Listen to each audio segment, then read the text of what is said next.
দর্শক, আমরা ভারতের আসাম থেকে আসছি।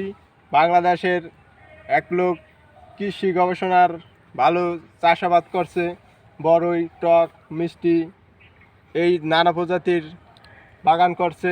আপনারা তো দেখতেই পাচ্ছেন যে বাগান। আমরা যাই তার কাছে দেই, যে তার কাছে কিছু জিজ্ঞাসাবাদ করি যে কিভাবে কি সে করলো। তো চালু করে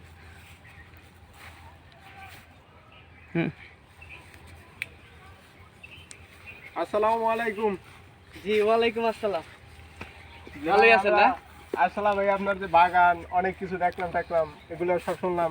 আপনি এত কিছু এগুলো করলেন কিভাবে? আসলে আমি আমার দেশের বাড়ি আমার টাঙ্গাইল মধুপুর থানা, টাঙ্গাইল ডিস্ট্রিক্ট।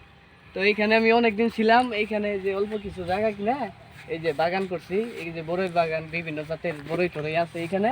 হ্যাঁ, চাইলে দেখতে পারেন। জি, দেখছি, আমরা ঘুরতে ঘুরছি, এই যে দেখছেন দর্শক দেখতেছি, কেউ ছবি তুলতেছে, কেউ করতেছে।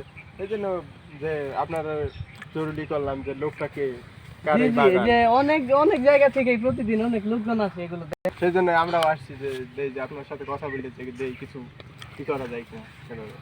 জি জি। তো বড়ই গাছ দেখার জন্য আসছেন না? জি, আচ্ছা, দেখেন, ঘুরেন। এই জায়গায় কি কি ধরনের বড়ই পাওয়া যায়? এখানে যে অনেক জাতের বড়ই আছে, মিষ্টি বড়ই আছে, টক আছে, এরপরে আরো অনেক জাতের বড়ই আছে।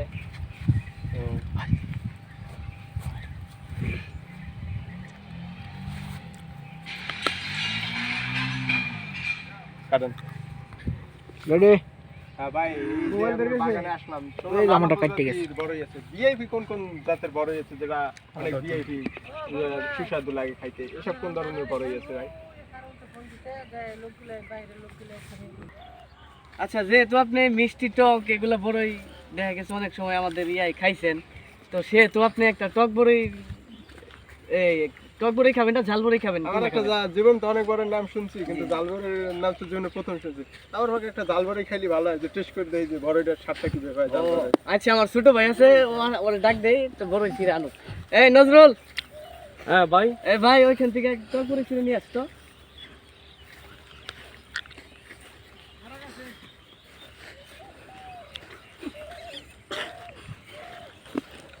নেন ভাই। ভাই এই যে টক আর এই যে জাল। আচ্ছা, যাই হোক, টক ঝাল দুইটাই নিয়েছে আপনি। আমি দেখেন, জালটাই টেস্ট করে দেখি যে আচ্ছা কেমন দেখেন লাগে। ঝাল টেস্ট করে।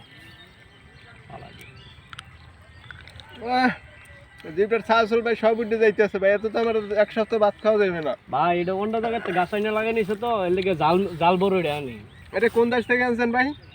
এটা ভাই ইয়ার থেকে আনছি, কোন দেশ থেকে? আসাম থেকে আনা হয়েছিল গাছটা। এই ঠিক এইভাবেই লাগতেছে ভাই। আমার এই তো ফেজ আমার লড়তেছে না ভাই, ফেজ আমার আটকে যাইতেছে। আসাম থেকে আনা হয়েছে তো গাছ এটা। এই যে তো ঝালটা খাইলেনি, এখন টকটা একটু খাই দেখেন কেমন। ভাই আপনার বড়ই খাইতে তো আমার ভয় লাগতেছে, একটা খাইতে আমার জিভের কাম শেষ। না না, সমস্যা নাই, একদিনই তো খাই দেখেন, সমস্যা নাই। ভাই আমার ফেজ ধরে এত টক বড়ই কি মানুষের খাওয়া সম্ভব? এটা তো মেয়েদের পক্ষে খাওয়া সম্ভব না। আমি একটা ছেলে কিভাবে এইসব টক বড়ই খাইতে পারি?